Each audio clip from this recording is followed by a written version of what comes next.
Okay, I plan to take it off, but it's not working. Hi all, I hope you're having a good evening so far. I'm very excited to be here, especially as we were kind of swindled last minute. But yeah, so just start off.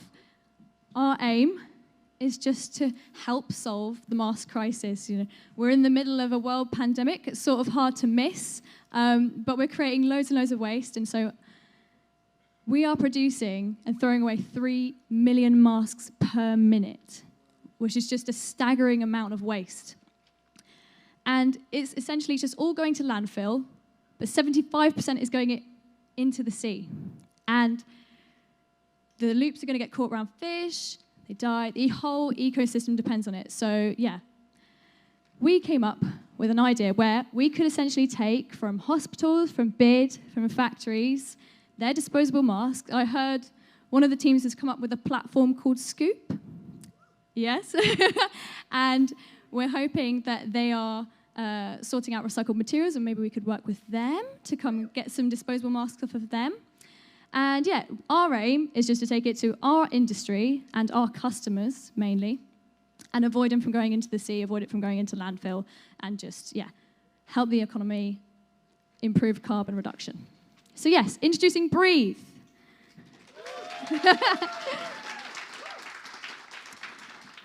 Like the logo means, we are essentially just creating breathable shoes, breathable trainers from the masks that you breathe through. And yeah, so the whole idea is that the bottoms, the soles, and the toe caps are made from recycled rubber, recycled plastic, which hopefully Scoop would help us out with, and our suppliers and our partners would help us out with. And then the canvas of the shoe and the laces of the shoe would come from the recycled masks, would come from the recycled cotton and the plastic in them. So yeah, the market potential. So in our very limited amount of time for market research, we went out into the city and we asked, and we did our own research on our phones, and we discovered that of the whole trainer market, 16% in the UK are vegan shoes. And in the US, 32% of the market are vegan shoes. So we're hoping we can kind of branch out into that market. And the whole market as a whole is worth £1.7 billion. I'm just saying, a little edgeway into that, you know, would be absolutely wonderful, yeah. So anyway, the products as a whole are value points, so that they're high quality due to both the materials that are being used, the breathability of the shoes, and also we were planning that the design would be that you'd kind of make a template of your foot, draw around your foot, send it to us, we make the shoes bespoke, and then hopefully you don't have to buy like 4 pairs of shoes, checking which size fits and returning the rest back, therefore saving on delivery, the carbon from delivery, and the production. So yeah. The ethical side, people are often worried that when you buy ethical, you lose quality, but we're trying to combat that. So there's a whole ethical side of the upcycling as well. Comfort, yes, the comfort from the bespoke and from the material. And obviously the circular business model, which is what we're aiming to do here.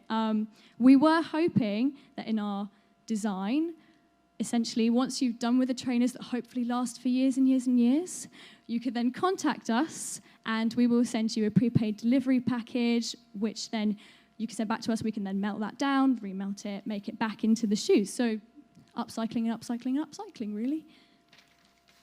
Okay, so the business part, which we really have no idea about, but our price point, essentially, £55 in our small market research. Any more than that was really too expensive for people, but the cost would be £36 per unit. We make £19 profit per unit, so in total, even if we got 0.1% of that massive market, we would be making 1.74 million, which is rather nice. And that would only take us 32,000 units to produce 608 grand profit. So yes, the idea is to become rich, isn't it? That's what we're here for. We're only students, so yeah. And obviously, you know, there's so much to say. I mean, Waystr, we've heard you're a team. I'm not sure which table you are. But yeah, marketing-wise, we hope we could use you as like an e-commerce platform for people who want to upcycle. We're thinking social media influencers. God, there's so much to say. yeah, it's just so much. I'm going to just trade shows, local Mr. Shoe. We went in our small market research. Local Mr. Shoe, absolutely loved it. We just want to plough back into the Norwich economy, and it used to be biggest. Shoes used to be the biggest industry. We're going to make it again.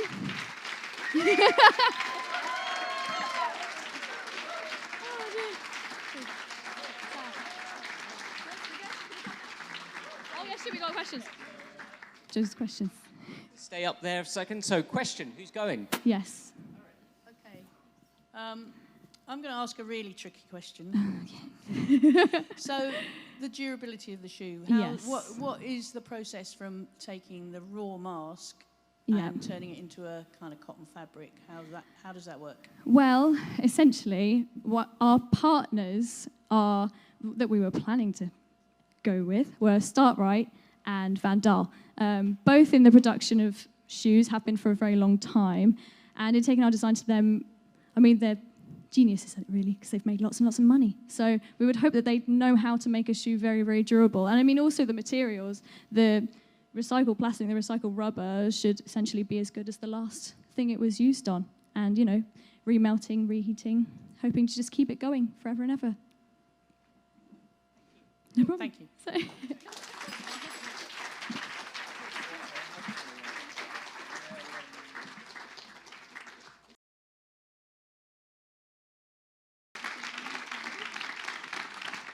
Good evening. I'm James. And I'm Ellie. And we are here to solve a problem. Far too much waste ends up in landfills because upcycling does not happen enough, and the planet suffers as a result. Why then is upcycling not more widespread? Put simply, waste producers don't know what they can upcycle or even how to do it. On the other hand, upcyclers and potential upcyclers do not know what types of waste nearby businesses produce and how much of it could be made available to them so they can make their upcycling ideas a reality. Essentially, waste producers need a service that allows them to identify exactly which type of waste they can separate and then upcycle. So basically, what they want is to know how they can go from waste producers to waste providers. Equally, collection and transporting services want to find an efficient way of getting this waste to upcyclers. And existing upcyclers and even startup upcyclers want to find exactly the type, the quality and the quantity of waste that they need to transform that into a valuable product. So we want to create a platform that allows the upcycling industry basically to grow. Scoop is that platform. Scoop is a business-to-business upcycling enabler. Using Scoop, businesses can report what waste they produce, how much of it they have, and when they need to get rid of it. Likewise, upcyclers can tell Scoop what waste they need to make their upcycled product. Scoop's intelligent data analytics software then facilitates this exchange. Scoop's system interprets and presents this data to our team and automatically connects waste providers with upcyclers to ensure as much waste as possible is upcycled into a valuable product, or at the very least, recycled. So currently, there are approximately 700 businesses that are part of the Norwich Beads Waste and Recycling Scheme. Scoop could not just add value to these businesses, but also fill in the gaps of the existing system. Currently, these businesses want to find a very responsible way of disposing their waste that is cost-efficient for them, but also convenient. Currently, upcyclers and even potential upcyclers, which we will find out very soon, cannot grow or develop without the data that Scoop can provide. Scoop can save businesses far more on their waste disposal costs than they spend on our nominal monthly subscription. And Scoop therefore presents a really compelling value proposition to customers. Not only does Scoop reduce running costs, it also equips businesses with the data they need to obtain public incentives and subsidies for sustainable practices. Perhaps more importantly, this information and the promotional material that Scoop rewards businesses with are valuable PR tools. Scoop users can tell their customers exactly how much of their waste has been put towards supporting local upcyclers and saving the planet. By publicising the reports that Scoop delivers and advertising with digital and physical badges, businesses can quantify and convey the positive impact that they have on the environment to their customers. For upcyclers, Scoop is an indispensable asset for building relationships with local businesses and provides straightforward, convenient, and reliable sourcing of the waste they need to make their products. Upcycling, as you know, is currently an underutilized practice, but this provides us an incredible opportunity to be the first ever platform that allows the upcycling industry to grow. And this industry can become very profitable, but also have an extremely beneficial impact on the environment. So how do they learn about Scoop? Initially, our marketing and partnership managers will directly approach these businesses, and they will also partner with key existing players in the waste management sector. Our incredible team of sustainability activists, tech, data, and business experts need just £150,000 in seed money to launch. Because the data Scoop collects is versatile and the upcycling industry is still in its early stages, the potential for Scoop to expand both its area of operation and the services it offers is virtually limitless. With just a modest investment, we are projected to reach over £300,000 in profit by the end of year 3 and will be poised to become an essential player in the global upcycling revolution. So this is not just a great business opportunity, but it can also help save the planet. So everyone should really remember, don't skip it, scoop it. Thank you very much.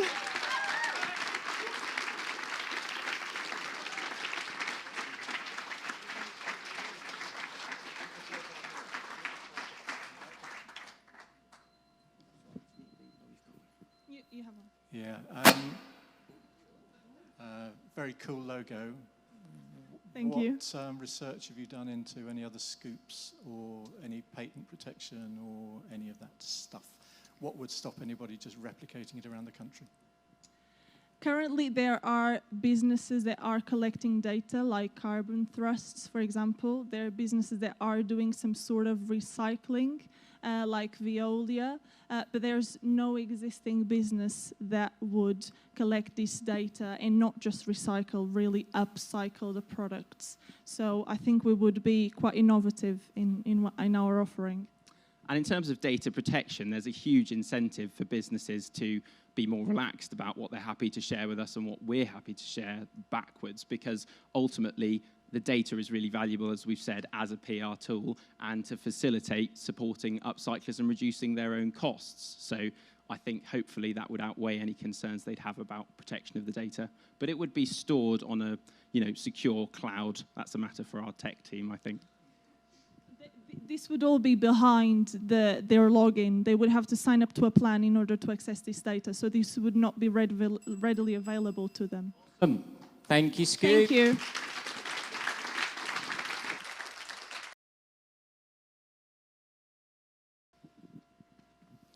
Hello, everyone. I'm Ryan, and this is Holly, and we are Miko. COVID-19 brought us so many problems, from oops, it's not working. Another problem. From so much cardboard waste, and most of us looking like this. Since a majority of us are doing remote work, we spend a lot of time in front of our computers, sitting down, and so we experience neck strain or all these posture issues. It can be fitted right into your bag, taken on the train, and it is a great solution to yet another problem. So in terms of our product journey, we would be looking, as Scoop said, at sourcing our cardboard waste from Scoop. In terms of production, when we're starting off, we would be looking at using Hackspace, so hiring the machines so that we can prototype and iterate on the designs that we currently have to refine them to a really high standard. The third step is customization. So one of the key things that all businesses love is sticking their logo on anything they can. And so talking to businesses, we found that like merchandising or giving products for onboarding for remote workers, they want their branding on everything. And the final step is delivery. So when we start smaller, we want to make sure that that is thought about, and we would use electric vans for delivery and that kind of thing. When we get bigger, we look at the sort of eco-impact on any delivery solution that we look for. So our target customers are small to medium enterprises with a much larger scale looking towards the future. But these are just some of the local businesses that we could approach at the moment. But it does not end with local. So we think that there are a number of other use cases than the ones that we have just shown you. And that is co-working spaces. So things like WeWork could have a whole stack of them at the reception, and they could just grab them and go. Anyone hot desking or anything like that. Also, bigger companies that don't want to invest in standing desks that without seeing if they actually work for their employers, if they do help with productivity. So this could be a solution that's affordable for them and gives them the results that they want to see. And this is how much it costs. Yes, that is the question, and it's very affordable. For a Me Up, it would only cost you £8, and for a Me Move, it's just £4. How much did it cost us to make this? Half the price. And if you want to buy more or buy in bulk, we can give you a very good discount. And wait, there's more. After a day, we managed to make 750 pre-orders, so that's £4,000 plus the prize money. We'll definitely be able to make this. We have the orders, and you can also place your order now. The problems are real, as what you have seen earlier, and the solution is Miko.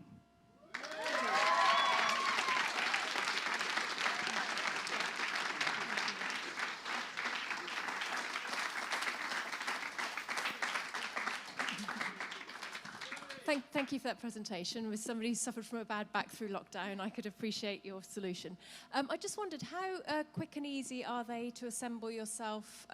For example, you've got the one pre-assembled, but if I was to flat pack it, can I quickly assemble it when I get on the train or to my office? Yeah, so that, thank you. So that would be part of our research and development, definitely. But in terms of, because we want to make them as quick as possible, especially the ones on the train, we want them to be basically fold, and that's it, like 2 movements at most. This one is probably like 10 minutes, but this is sort of the kind of thing that you would have sort of more permanently there. So that's sort of what we were thinking.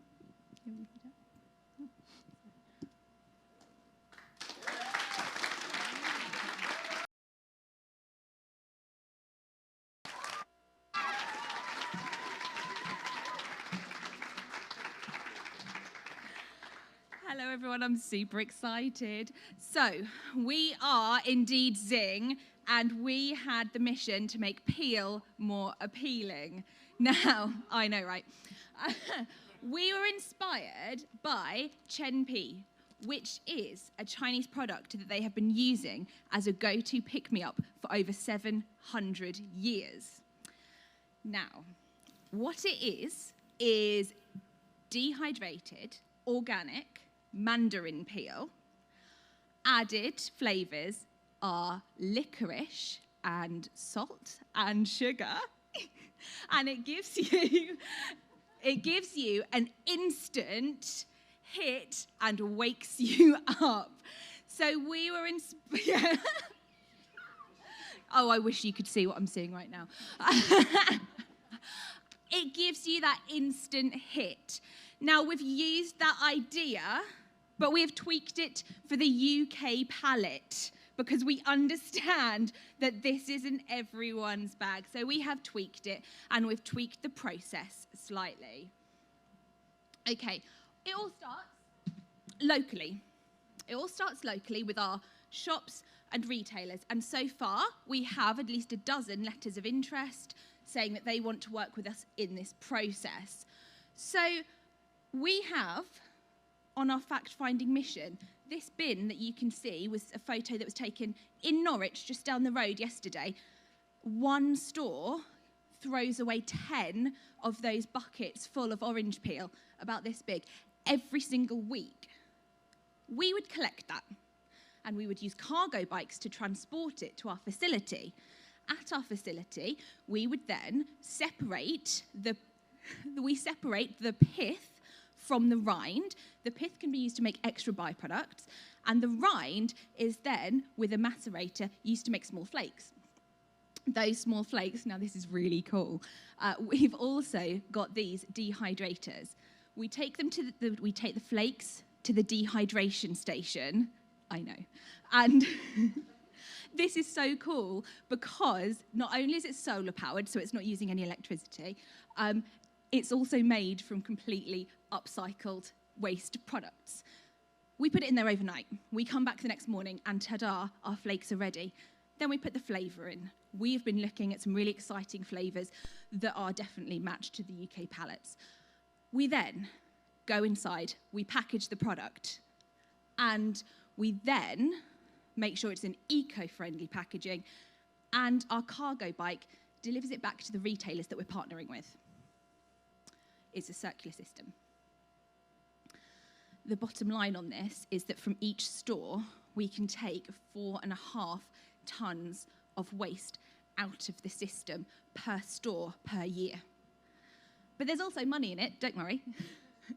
Our first startup initial cost is going to be that we would provide boxes of 100 units of Zing to our partner retailers, and they would buy them for £50 a box. Eventually, it's going to be £1.60 per unit.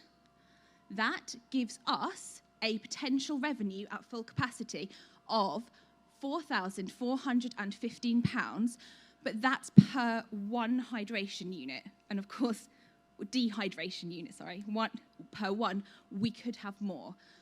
Also, because of this process, this could be put in any city in the UK or any city in the world.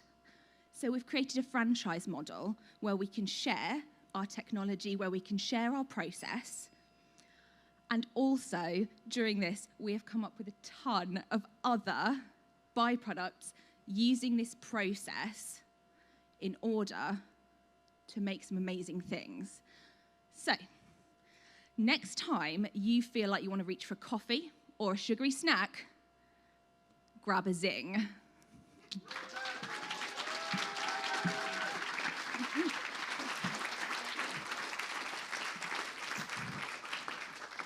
Hello. Hello. You mentioned that you'd adjusted the flavours for a UK palette. Can you talk us through a little bit about what you did to establish what went in here, please? So, the originals, we've got the packaging, so we had a look at it. And then we had a look at popular UK flavours. We've also, because of how good the products are, with orange peel being full of nutrients and things like that, we really haven't had to add much. So the first one we're looking at is cinnamon, to give you that hit of sort of spicy sort-ofness without it being as harsh as the saltiness from the licorice. Also, we've got ideas for like sweet and salty and that sort of thing. So it's still got that kind of, you know what I mean. Thank you.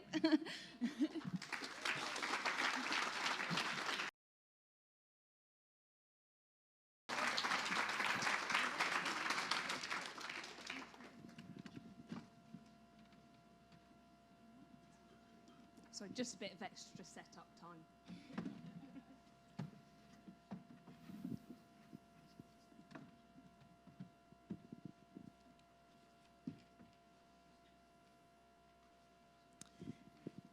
Lovely. Hello, everyone. I am Katie, this is Robin, and we are Palatable, and we make bespoke flooring from reclaimed wood. Now, our flooring is upcycled, and it is designed so that it doesn't break the bank or the planet either. And you'll see on your right-hand side of the pictures is actually on our team, Dieter, who just brought this through. That is actually his home, that is his flooring, and that is a floor that he has produced for himself and his family, and can testament to the durability of this in a living home, also with children.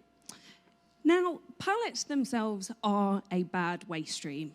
They typically actually only have a life of about 20 trips or less than 3 years. Now, at Palatable, we know this is a material that can last up to 100 years, so a 3-year lifespan just doesn't sit well with us. We don't think it's good enough. So our flooring is bespoke in its design and modular in its implementation. So we will have floor tiles that people can customize the finish and the style of and fit them in a similar way to that they would with any other type of wooden flooring, and also in any pattern that they want. Now, it is designed to be durable. This floor is your forever floor. It will outlive you. We have seen that 48% of homeowners have done some kind of home improvement over the past year. As we all know, people are in their houses a lot more. This means they're also willing to invest more in their homes and invest in something that is special for the space they're living in.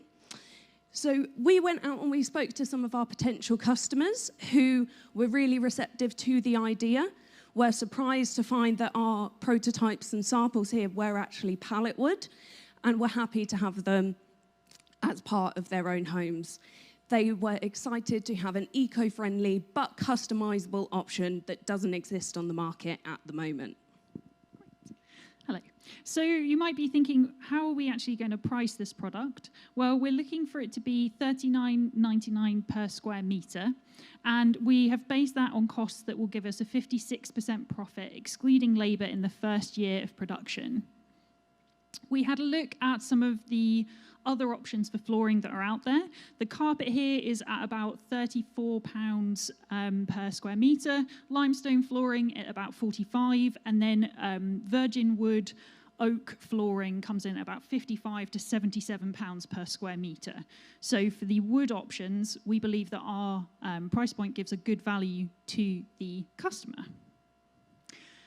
Speaking of our customers, we want to make sure that if you are investing in your flooring, you feel like you are part of the manufacturing process. So we'll be contacting each customer with the different stages of creating the flooring.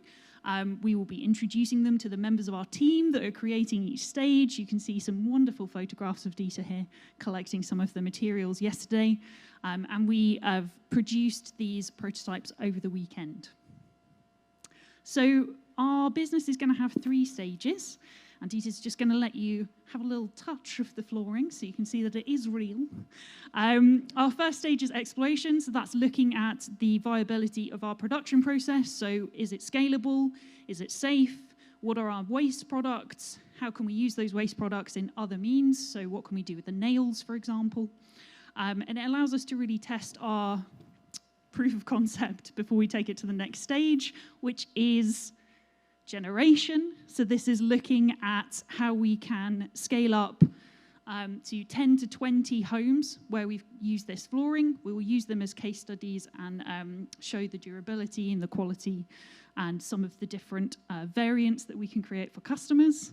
And then that leads us on to our later stage expansion. So after about 1 to 2 years of working on this, we want to explore other markets. So this is actually a passive home, which is a concept for a development in Little Plumstead, which is looking at high-end, eco-conscious housing. So we're thinking that we might be able to look at the construction industry, but we also want to bear in mind that this should be a local enterprise. So Norwich pallets for Norwich floors.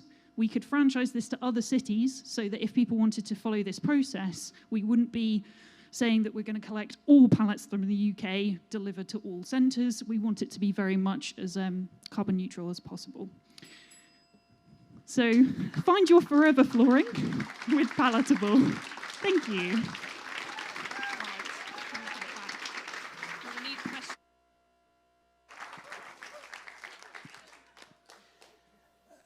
Hi, just a more of a technical question. A lot of pallets contain formaldehyde in their construction. So how do you prove, or how do you trace and track that the pallets that you're using aren't going to contain those chemicals? That's a very good question. So this is kind of why our exploration stage is sort of a 6-month process. Each pallet will have coding on it. I don't know if we've got the piece still on here. Yeah. So it will be a basis of finding the correct sources. So some of the businesses we might find that we go to collect the pallets and they're just not suitable. But a lot of them are heat treated as part of the process. And we'll obviously be able to work out our own safety standards prior to it going into flooring as well. But yeah, that's a good point.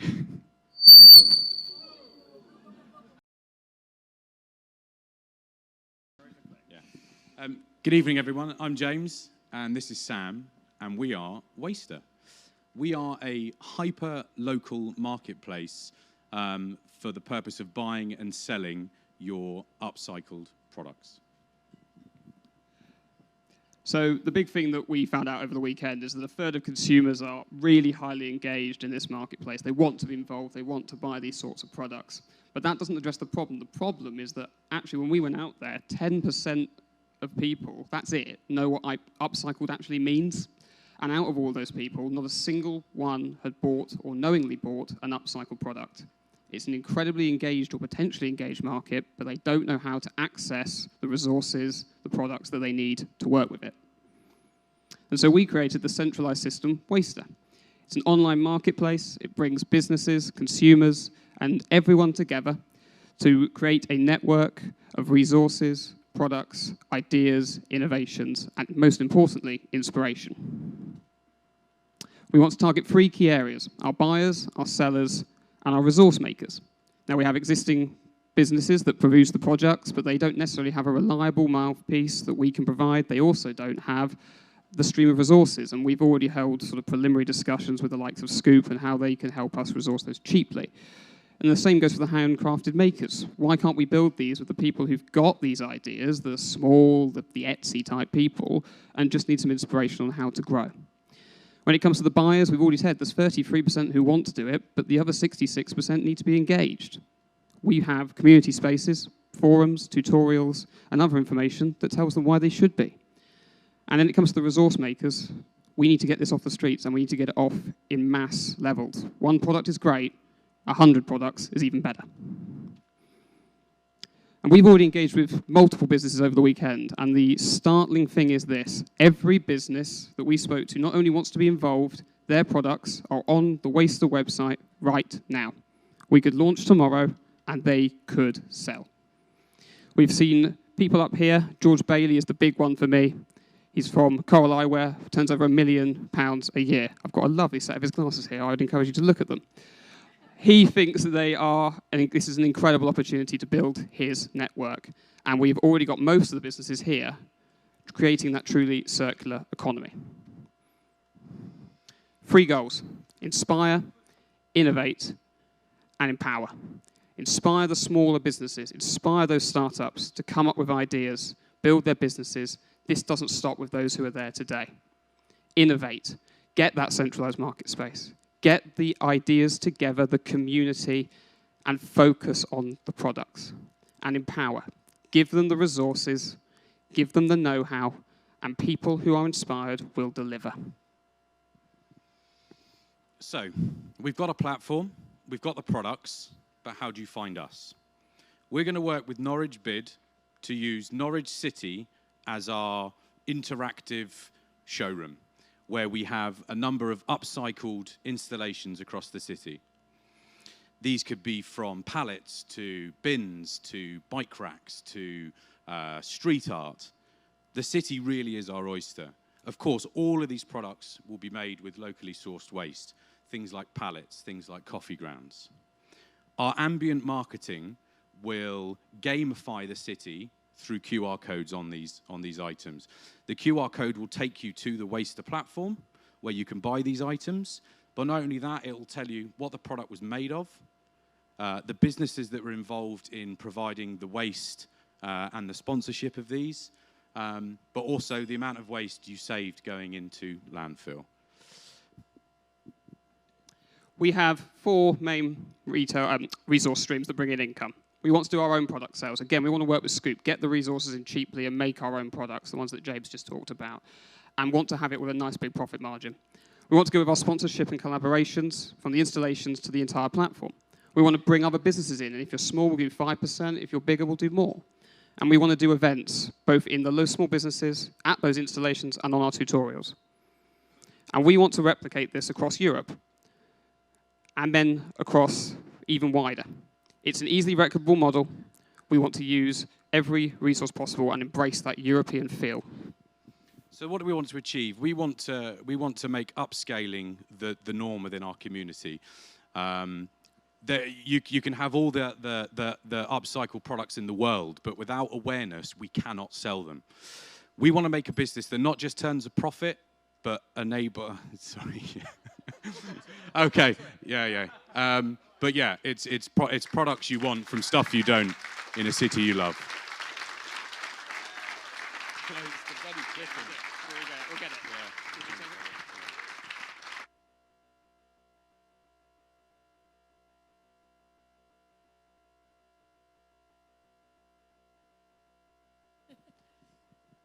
Yeah, thank you for that very comprehensive presentation. So it's quite a diverse range of activities that you're kind of considering. So what's your starting point? How would you can't do everything at once? What would be your key thing to start with? So I think the first thing to really emphasize is that we've had an incredible 2 sets of guys. I mean, you've seen the development on some of the innovation you've seen on the slideshow. We have that website ready to go. It can sell products tomorrow. Every single one in this room, we want to go tomorrow? Let's go. Let's do it. When it then comes to actually building it out, that comes down, if I'm being blunt, to people like BID, people like the council. We want to work with you, and we know you've been set this goal. So let's have that conversation. Let's get 50 products on that site. And then let's launch those big installations out and actually show that out there. We'll do our bit and encourage this community. We can see today from the fact that there's 100+ people here who want to actually engage in this community. It's about a partnership, and then that builds out over every single city. And I think, as James said, we've had wonderful products shown to us today. That's great. We can start with that. But unless we build that community, this is not going to go to the scale we know you guys want it to go to, and to the scale we want it to go to. Give it up, give it up, give it up. Great, thank you, Waystr.